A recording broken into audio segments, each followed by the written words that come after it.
Amém. Graças a Deus.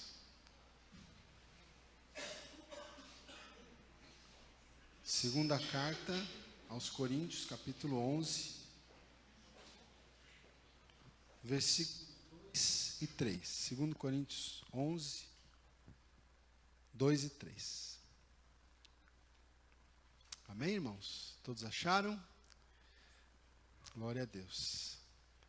Então diz aqui o seguinte: porque zelo por vós com zelo de Deus, visto que vos tenho preparado para vos apresentar como virgem pura a um só esposo, que é Cristo.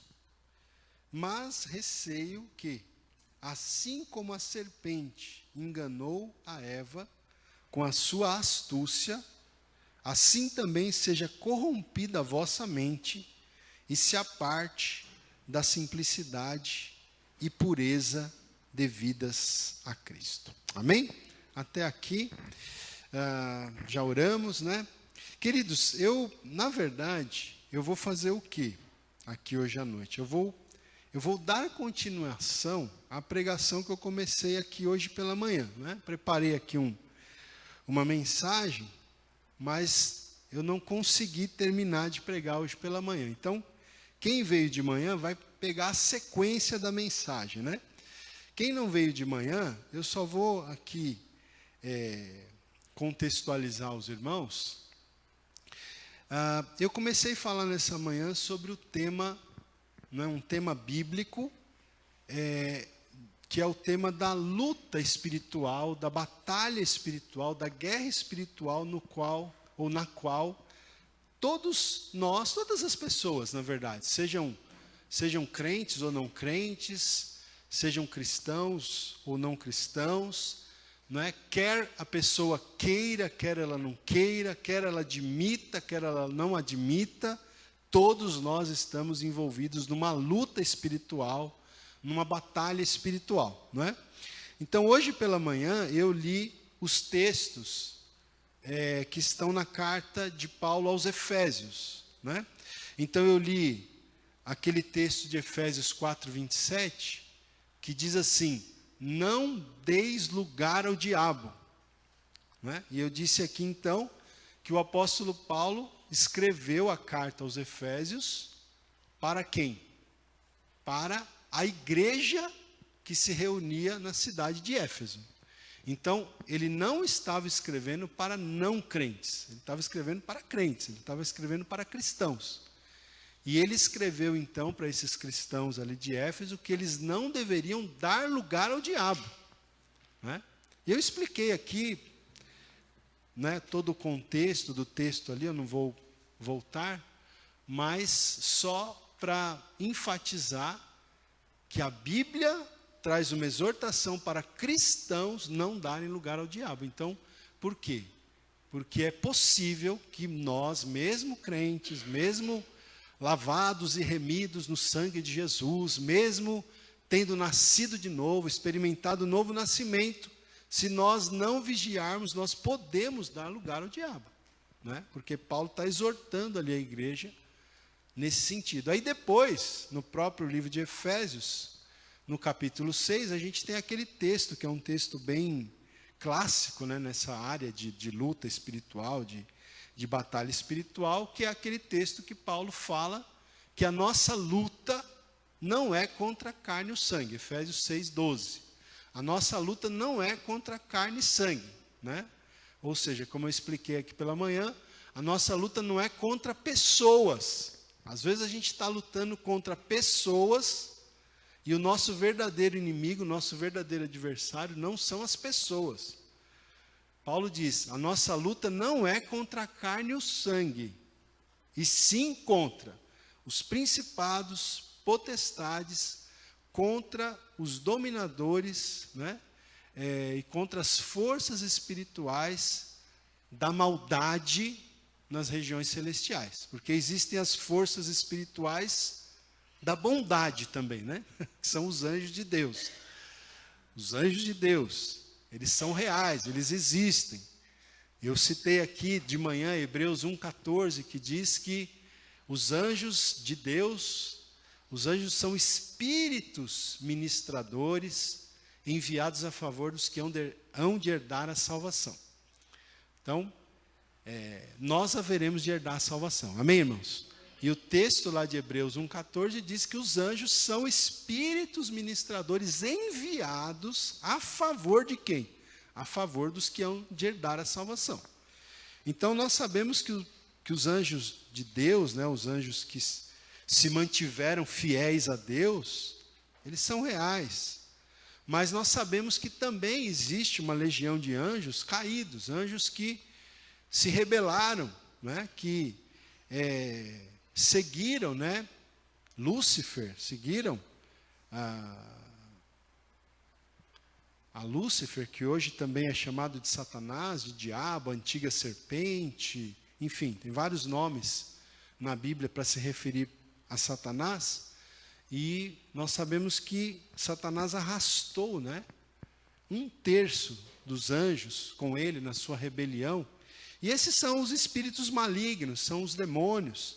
E o apóstolo Paulo diz então lá em Efésios 6, que a nossa luta, a nossa guerra, a nossa batalha não é contra as pessoas, não é contra a carne e sangue, mas é contra os principados, as potestades, contra os dominadores, contra as forças espirituais da maldade nas regiões celestiais. Então, existe uma luta espiritual acontecendo na esfera espiritual, celestial, e é como eu disse, quer a pessoa aceite, quer ela não aceite, não muda o fato de que todos nós estamos envolvidos, né, numa luta espiritual, numa guerra espiritual.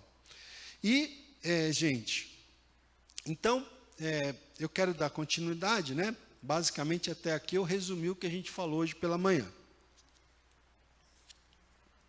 A mensagem de hoje de manhã foi filmada ao vivo. Ela está no meu perfil lá do Facebook também. Depois eu vou compartilhar na página da igreja, né? No grupo da igreja, enfim. Mas se os irmãos que não ouviram puderem ouvir, eu recomendo, né? E aqui eu vou continuar mostrando para os irmãos, né, a realidade dessa luta espiritual em outros textos aqui do Novo Testamento. Veja que,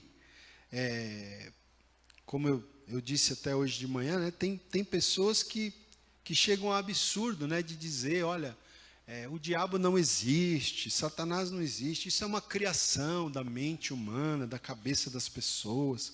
Mas não é isso que a Bíblia ensina. Não é isso. Se você acredita que Deus se revelou através da Bíblia, se você acredita que Deus se revelou através da palavra escrita, né? Então, a palavra de Deus, ela diz. Então, veja que eu já citei 2 textos lá de Efésios. Agora, eu li com vocês o texto aqui de 2 Coríntios capítulo 11, né? Eu confesso para vocês que eu aprendi, né, de uns tempos para cá, a amar muito essa segunda carta aos Coríntios, né? Essa segunda carta ela é muito interessante, porque a igreja de Corinto, gente, foi uma igreja que deu muito problema, né? A igreja de Corinto foi uma igreja muito problemática, né?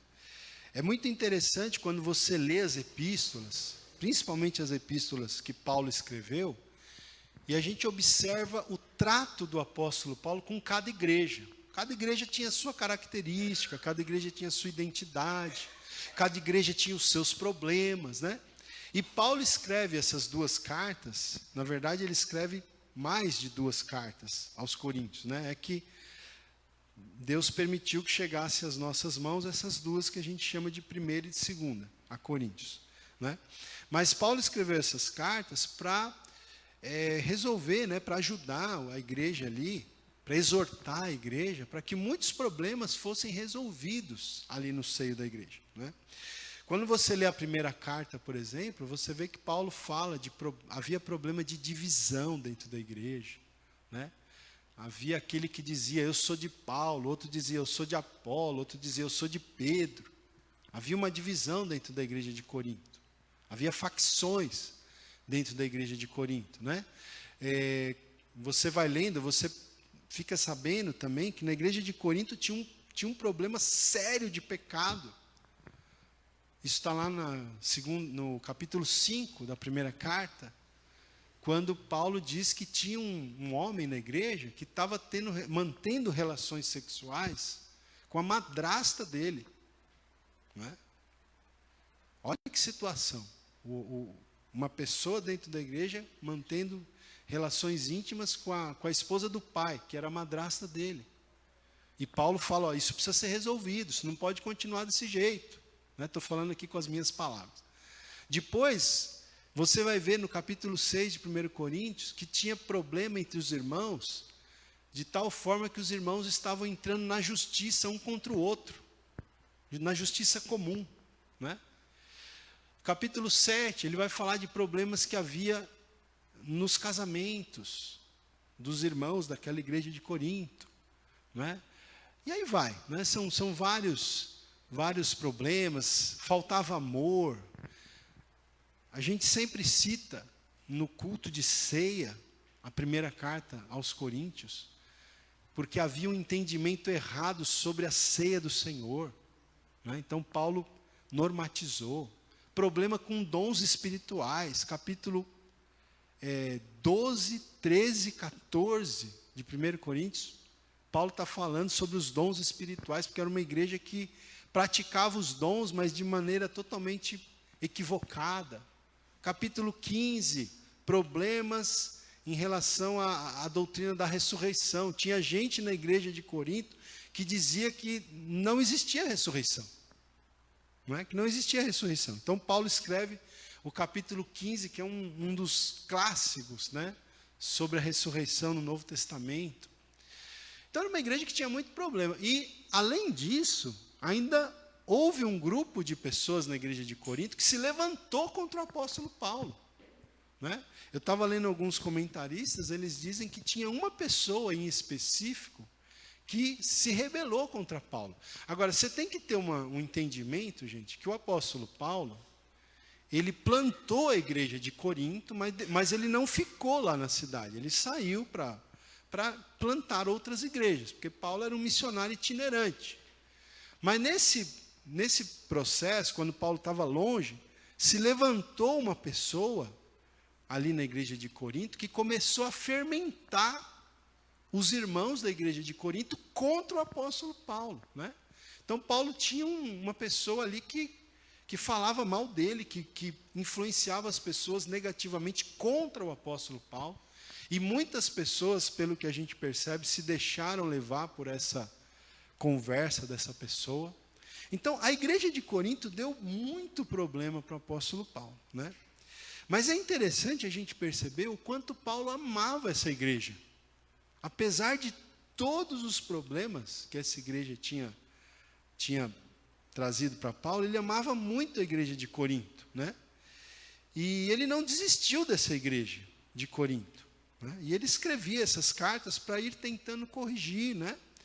E aos poucos ele foi conseguindo corrigir os problemas ali da igreja de Corinto. Né? Mas, veja, gente, como eu disse para vocês que eu tenho me apaixonado por essa carta de Paulo aos Coríntios, porque eu me identifico muito com a carta, porque eu vejo aqui um pastor. É um pastor que está escrevendo essa carta. Né? Um pastor que está enfrentando lutas no ministério, né? Que está vendo o seu trabalho ameaçado até de ruir.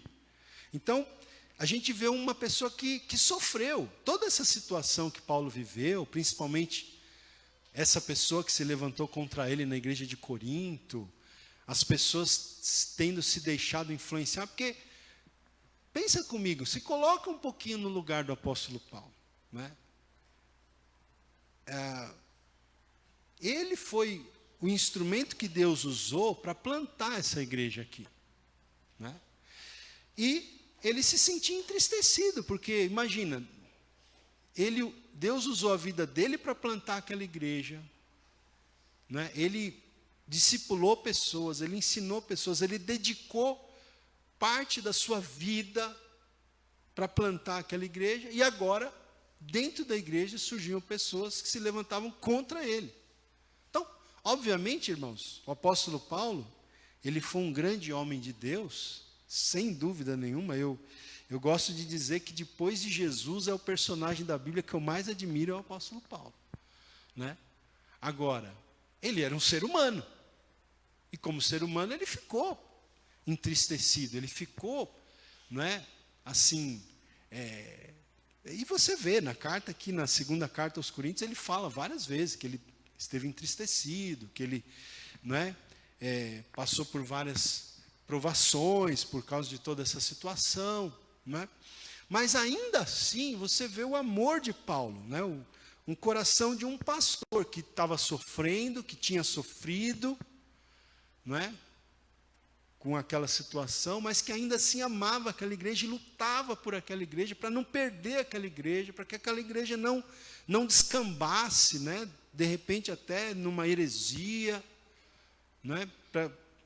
Para que aquela igreja não quisesse se tornar assim independente do ministério do apóstolo Paulo.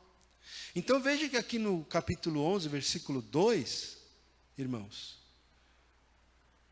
olha o que ele diz aqui. Porque zelo por vós com zelo de Deus. Irmão, esse versículo 2 aqui, eu não vou fazer essa pregação hoje aqui, mas esse versículo 2 aqui dá uma pregação para pastor. Um dia que eu for pregar só para pastor, eu posso pregar esse versículo 2 aqui, porque aqui está qual tem que ser o trabalho pastoral. Ele está falando, eu zelo por vocês com zelo de Deus. Tudo que eu estou falando, tudo que eu estou enfatizando para vocês, é porque eu zelo por vocês. Paulo, ele não tinha o desejo de dominar as pessoas, ele não era um dominador, ele não queria dominar. Ele não dava instrução só para dizer que ele era o poderoso, que ele mantinha poder e influência pelas pessoas. Ele dava instruções, ele exortava porque ele amava. Porque ele zelava por aquelas pessoas com o zelo de Deus. E aí ele diz, né? Olha, continuando no verso 2: visto que vos tenho preparado para vos apresentar como virgem pura a um só esposo, que é Cristo. Então nós sabemos que a igreja, né, no Novo Testamento, a gente tem essa figura de que Cristo é o noivo e de que a igreja é a noiva de Cristo, né? Um dia esse casamento vai acontecer, né? Na segunda vinda de Cristo, o Senhor Jesus vem buscar a sua noiva, a sua igreja, que somos nós somos a noiva de Cristo, a igreja de Cristo. E Paulo está dizendo aqui que ele estava fazendo o quê? Todo o tempo que ele gastou pessoalmente, todo o tempo que ele gastou escrevendo as cartas, todo o investimento de enviar pessoas até a cidade de Corinto para contornar os problemas, tudo isso, ele estava fazendo o quê? Ele estava tentando preparar aquela igreja, para que aquela igreja fosse apresentada como uma virgem pura, né? Que aquela igreja não fosse uma noiva de Cristo, mas uma noiva adúltera, uma noiva que não estivesse mais pura, né? Mas para que como uma virgem pura, é o que diz o texto aqui, aquela igreja fosse apresentada a um só esposo, que é Cristo. Então, Paulo tinha todo esse cuidado com aquela igreja, né? E esse é o trabalho pastoral, né? É zelar, é preparar a igreja para que a igreja seja uma igreja, né, santa, consagrada, para que a igreja seja apresentada a Cristo como uma virgem pura perante Cristo, que é o noivo, né, que vai acontecer, né, esse casamento entre Cristo e a igreja. Agora preste atenção, versículo 3, ele diz assim, mas, então veja, ele está falando do zelo que ele tinha para com aquela igreja. Mas, verso 3, receio que, assim como a serpente enganou a Eva, com a sua astúcia, assim também seja corrompida a vossa mente, e se aparte da simplicidade e pureza devidas a Cristo. Então, esse versículo 3, né, se o versículo 2 ensina sobre a tarefa pastoral, o versículo 3 fala do nosso adversário. E ele diz aqui, né, que Paulo diz, eu tenho receio, eu tenho medo, eu tenho temor. Apesar de todo o trabalho que eu estou fazendo com vocês, apesar de todo o zelo que eu tenho tido, apesar das cartas que eu tenho escrito para vocês, eu tenho receio de que assim como a serpente enganou a Eva, a serpente engane vocês também. Não é? E a serpente aqui, né, gente, é uma referência a Satanás, porque nós sabemos que o diabo usou, né, a serpente ali no Éden, para enganar a Eva. Não é? E tanto que a serpente se tornou um símbolo de Satanás. Esse animal, né, esse réptil, ele se torna um símbolo do diabo. Tanto que tem um texto, agora eu não me lembro qual é o texto, mas que diz, acho que é em Apocalipse, né, que fala que Satanás é a antiga serpente. A antiga serpente. Então, tanto que, veja, eu estava até conversando com uma irmã aqui hoje de manhã, antes de começar o culto, ela estava me falando, né, que ela sonhou com serpente. Eu não sei se você já teve a oportunidade de sonhar com serpente, mas não é um sonho bom, né? Sonhar com serpente não é um sonho agradável. Né? Tem uns sonhos que são pesados, né? Sonhar com serpente, com cobra, sonhar com lobo, uivando, com cachorro latindo, ameaçando, né? Às vezes as pessoas têm esse tipo de sonho, né? São símbolos do nosso inimigo, do nosso adversário. E aqui o texto está dizendo que a serpente enganou Eva lá no jardim do Éden. Então a gente aprende um aspecto aqui do nosso adversário. O nosso adversário, ele é enganador, irmão. Ele enganou. E ele continua sendo enganador. Aliás, Jesus disse que ele é o pai da mentira. Não é? O pai da mentira é Satanás. Não é? Ele é um enganador. E eu estava dizendo até hoje pela manhã que a gente precisa buscar de Deus discernimento espiritual.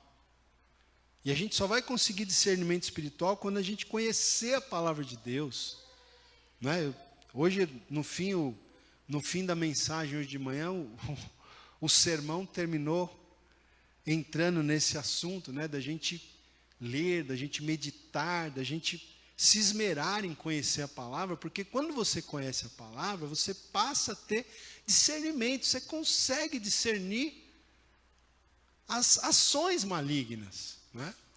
Porque o inimigo, ele é tão sagaz, ele é tão ardiloso, né, que ele prepara, né, irmão, armadilhas.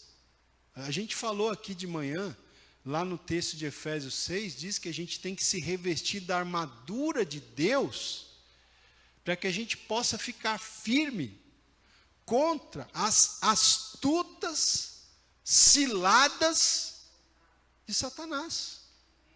Né? Olha, e aqui nesse texto mesmo aí, ó, veja, mais receio, verso 3, que assim como a serpente enganou Eva, com a sua astúcia.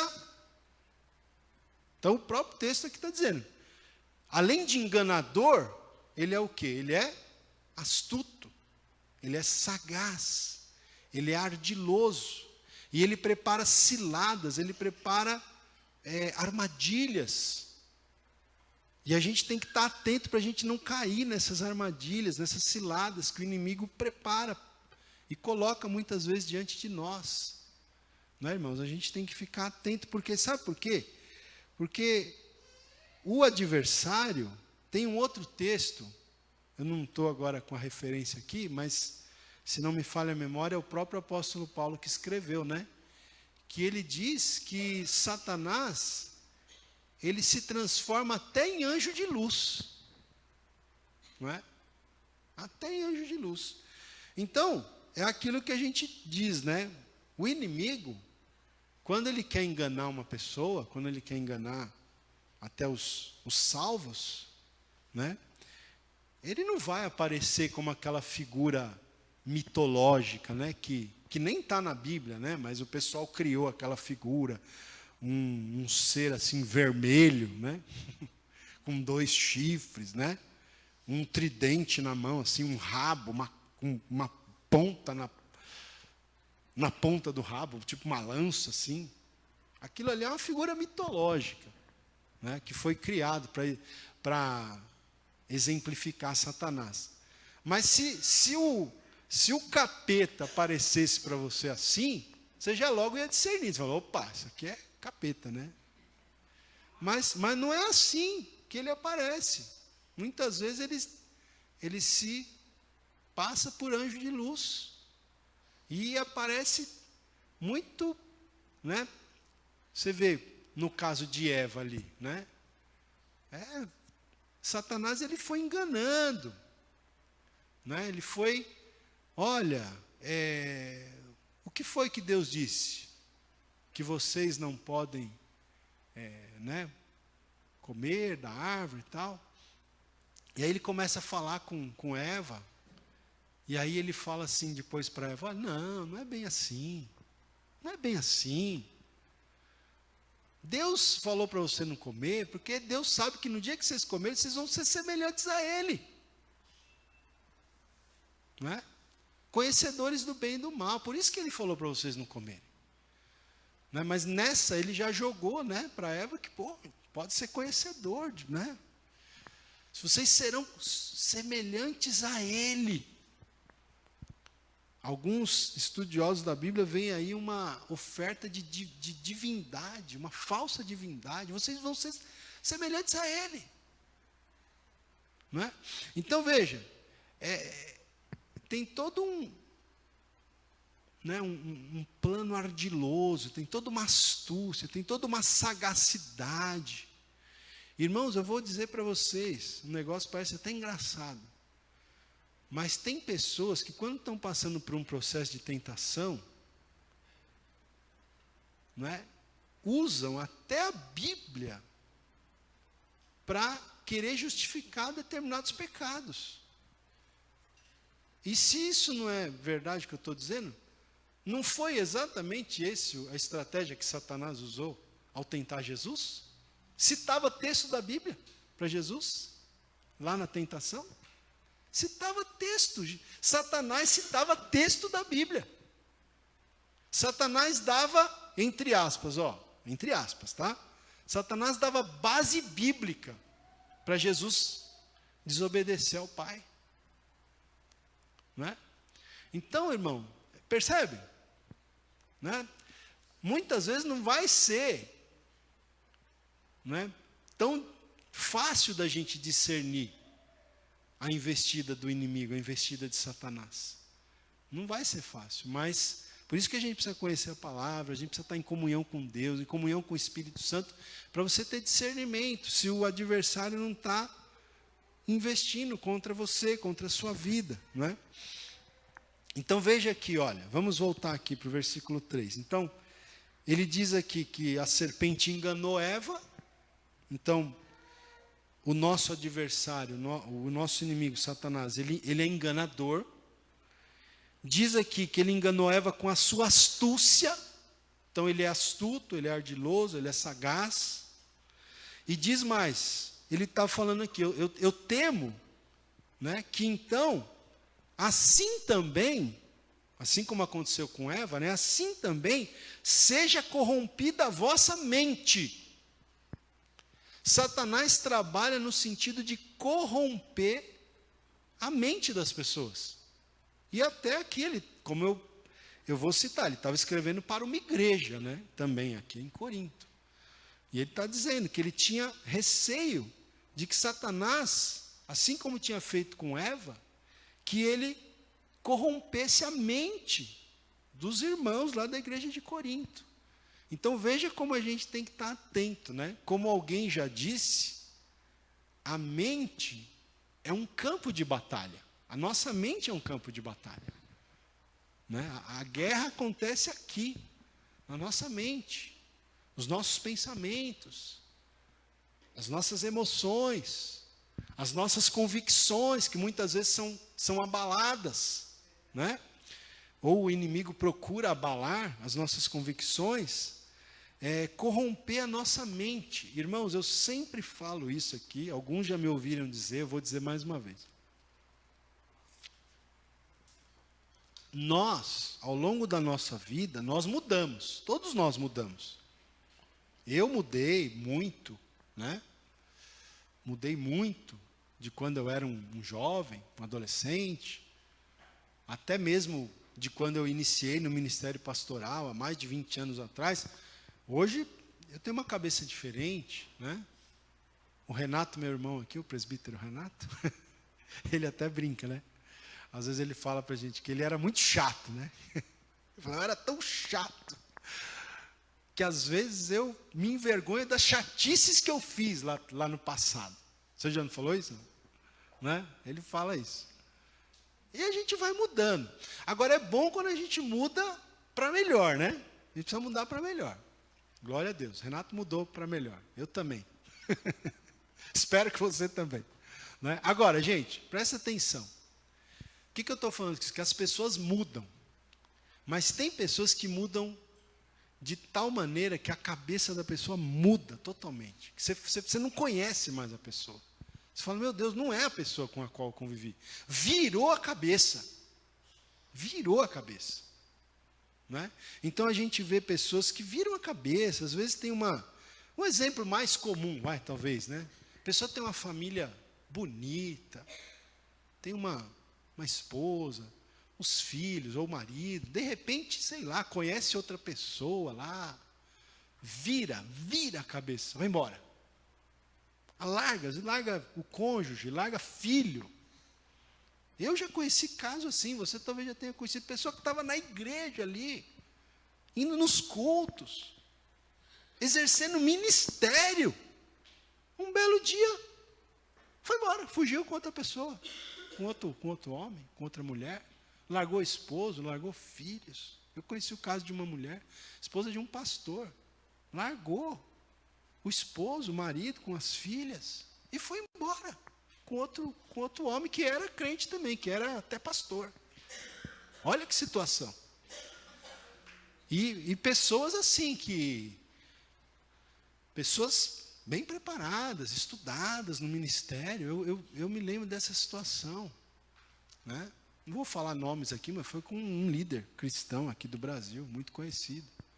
A esposa dele foi embora, com outro pastor, e largou ele com as filhas. Né? Pessoas que exerciam ministério, estavam professores de Bíblia, de teologia, de missões. Aconteceu isso. Aí você fala, o que aconteceu? Mudou a cabeça, né? A cabeça está virada, já viu essa expressão? Está virada a cabeça da pessoa, virou a cabeça. Irmão, olha, escuta o que eu vou falar para vocês.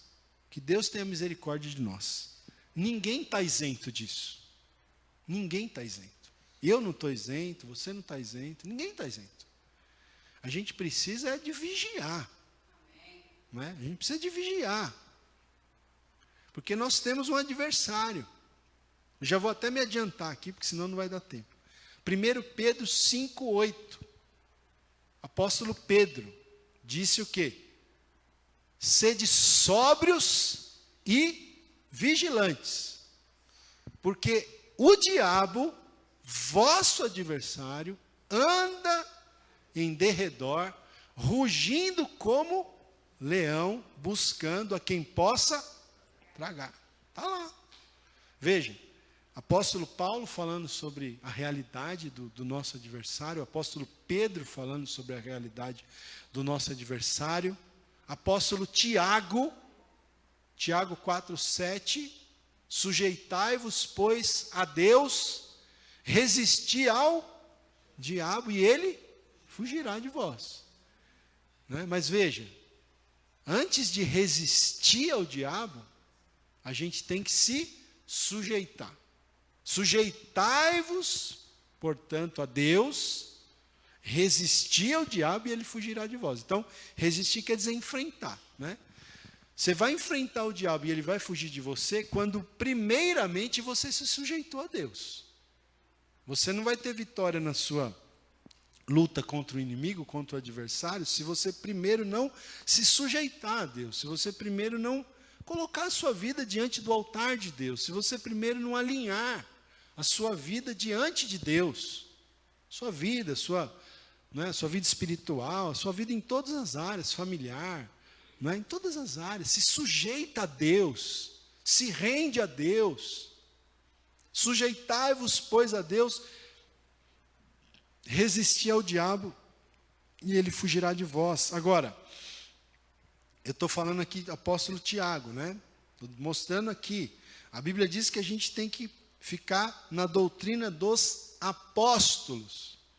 O apóstolo Paulo fala da realidade da luta espiritual, o apóstolo Tiago fala, o apóstolo Pedro fala, e Pedro fala, né, como eu estava dizendo aqui, que o diabo, vosso adversário, ele diz que o diabo é nosso adversário, né, e que ele anda em derredor, rugindo como leão, buscando a quem possa tragar.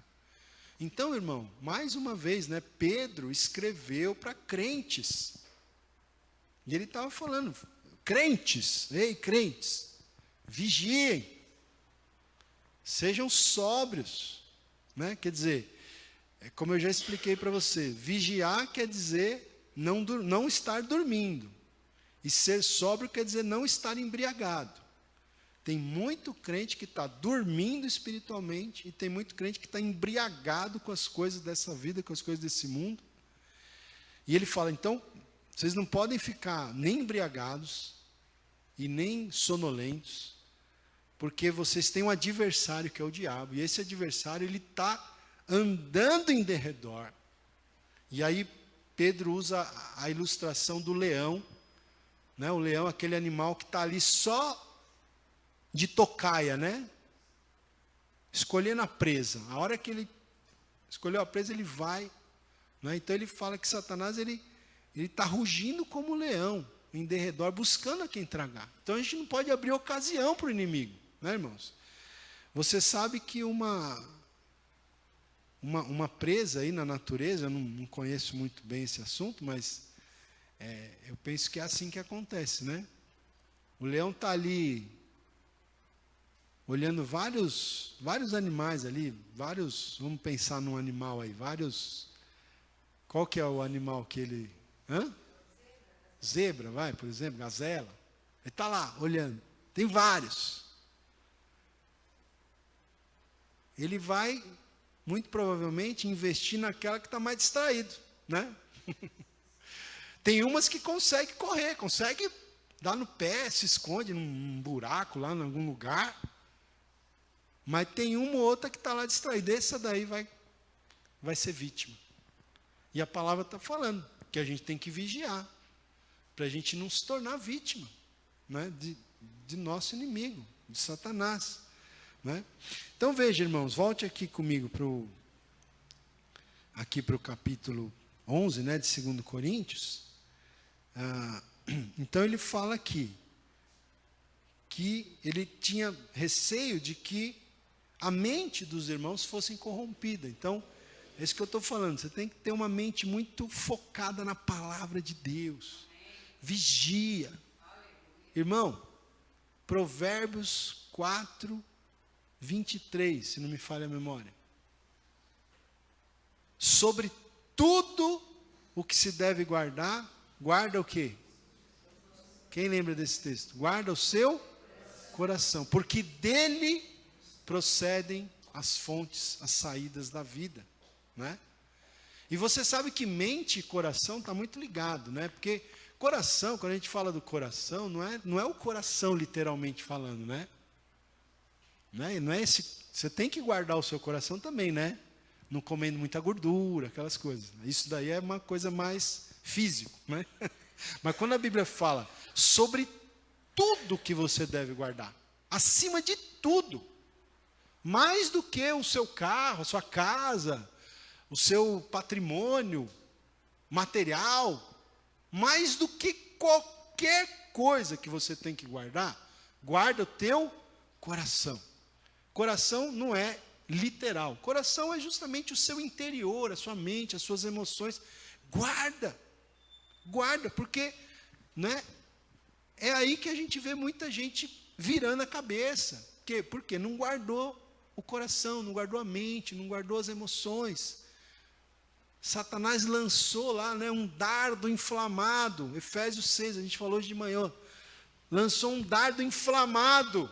E a pessoa não estava com o escudo da fé, não estava com o capacete da salvação. E, né, aquela sementinha maligna que é lançada começa a crescer, começa a germinar, começa, né, a crescer, e a pessoa vira a cabeça, né, a pessoa tem a sua mente corrompida. Porque esse é o trabalho do nosso adversário.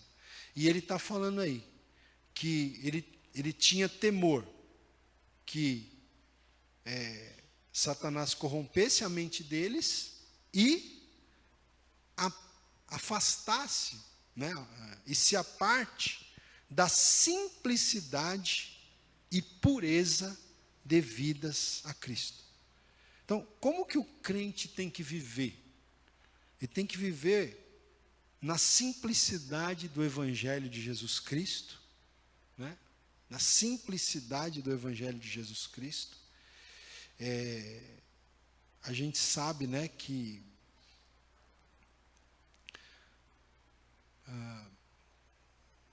uns 200 anos, mais ou menos, para cá, né, surgiu aí um movimento chamado liberalismo teológico, né? Onde o pessoal começou a questionar, né? Os próprios teólogos, influenciados, né, pelas filosofias, influenciados, né, ainda reverberando aquela época do iluminismo, que surgiram aqueles filósofos lá na França, em outros lugares. Isso começou a influenciar a própria teologia, e o pessoal começou a questionar a palavra de Deus. Começou a questionar a Bíblia, os valores, os princípios, as doutrinas. E aí nasceu uma corrente chamada liberalismo teológico, onde o pessoal tentou dar uma contemporizada, né, juntar as filosofias modernas com o cristianismo. Gente, o Evangelho é simples.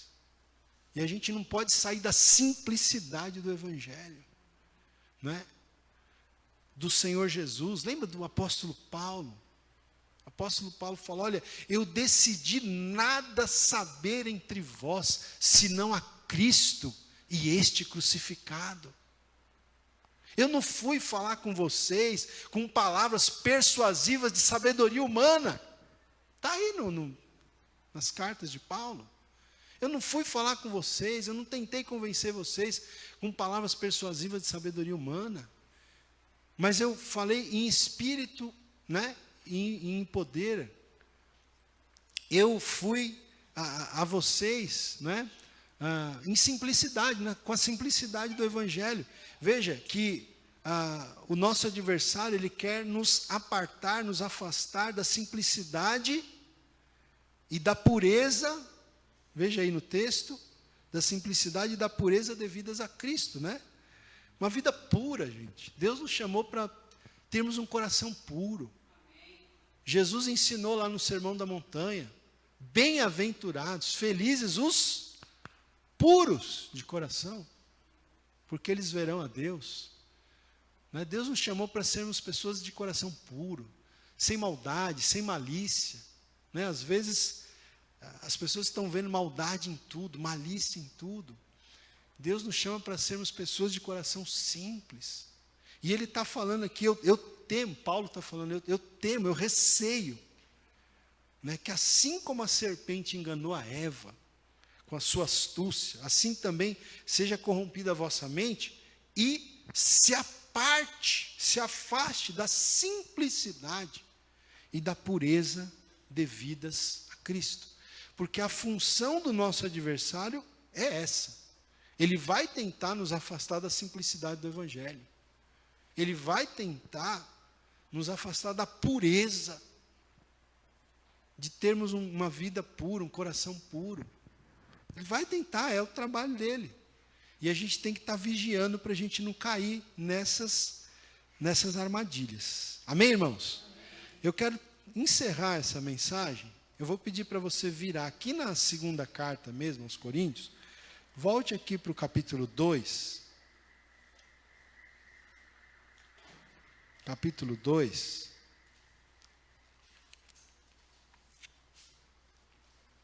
Versículo 10. 2:10.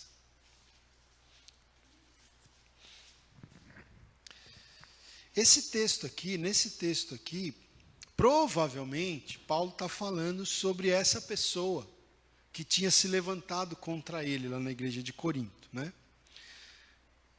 E aí ele diz que essa pessoa deveria ser readmitido na igreja, né? Muito possivelmente, se trata realmente dessa pessoa, ele tinha se arrependido, e ele deveria ser readmitido na comunhão da igreja, porque ele havia sido disciplinado. E aí no versículo 10 do capítulo 2, o apóstolo Paulo diz: a quem perdoais alguma coisa, também eu perdoo, porque de fato o tenho perdoado.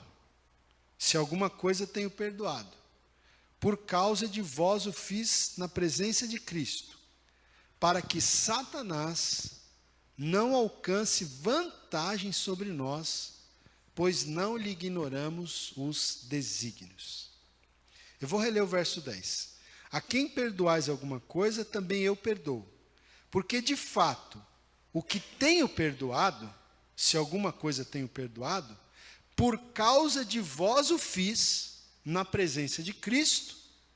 Então Paulo está falando aqui que ele né, tinha perdoado essa pessoa, e ele tinha perdoado, ele diz aqui que ele tinha feito isso na presença de Cristo, ele tinha liberado o perdão para aquela pessoa que tinha falado mal contra ele, tinha prejudicado ele. Ele está dizendo aqui que ele tinha perdoado aquela pessoa na presença de Cristo. E ele diz o porquê ele tinha perdoado. Versículo 11. Por que ele tinha perdoado? Para que Satanás não alcance vantagem sobre nós, pois não lhe ignoramos os desígnios. Né? Tem uma tradução que diz: não lhe ignoramos os seus ardis. Porque eu disse, Satanás ele é ardiloso, sagaz, astuto. E Paulo está dizendo aqui que eu não ignoro os ardis de Satanás. Eu tenho discernimento de Deus contra os ardis de Satanás. Mas eu perdoei essa pessoa, para quê? Para que Satanás não alcance vantagem sobre nós. Irmãos, o que eu estou querendo dizer com isso daqui? Que eu quero só fechar essa mensagem dizendo a importância do perdão. Perdão. Você vê que o perdão, você liberar perdão, está muito relacionado a você ter poder espiritual, a você vencer a batalha espiritual. Porque se você não perdoa,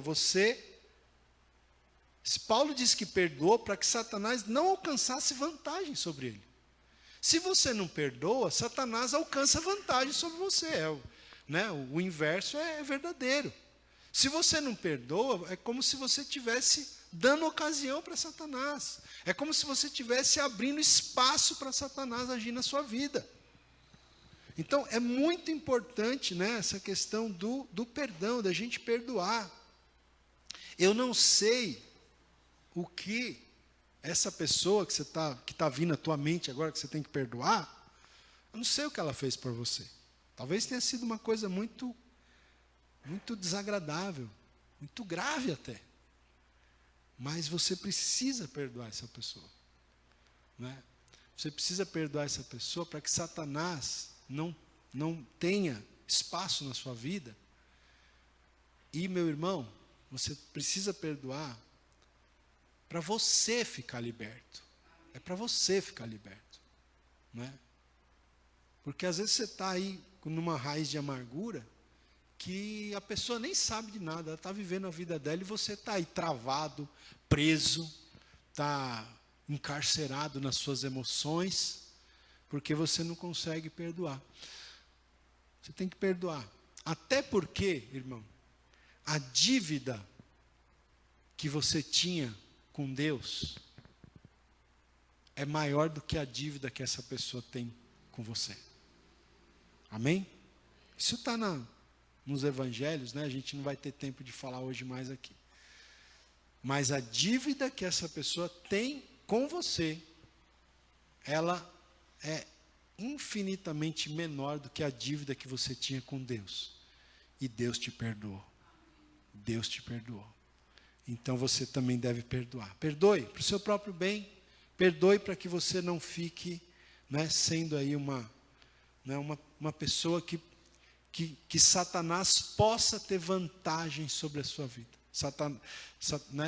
O apóstolo Paulo, ele falou muito claro aqui, que ele tinha perdoado para que Satanás não tivesse vantagem sobre ele, porque ele não ignorava os ardis de Satanás.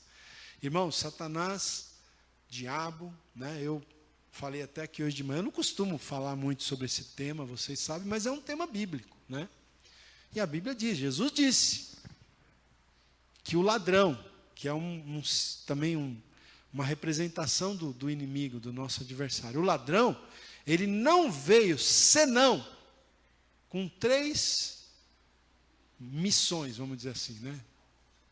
Não vou colocar 3 missões, mas veio com 3 propósitos: matar, roubar e destruir.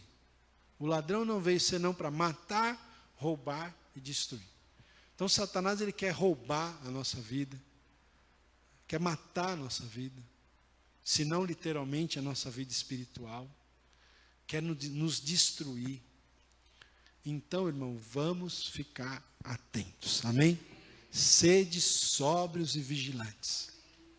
Essa é a palavra de Deus para nós, né? Vamos entender que a gente está numa luta espiritual e que a gente não pode baixar a guarda.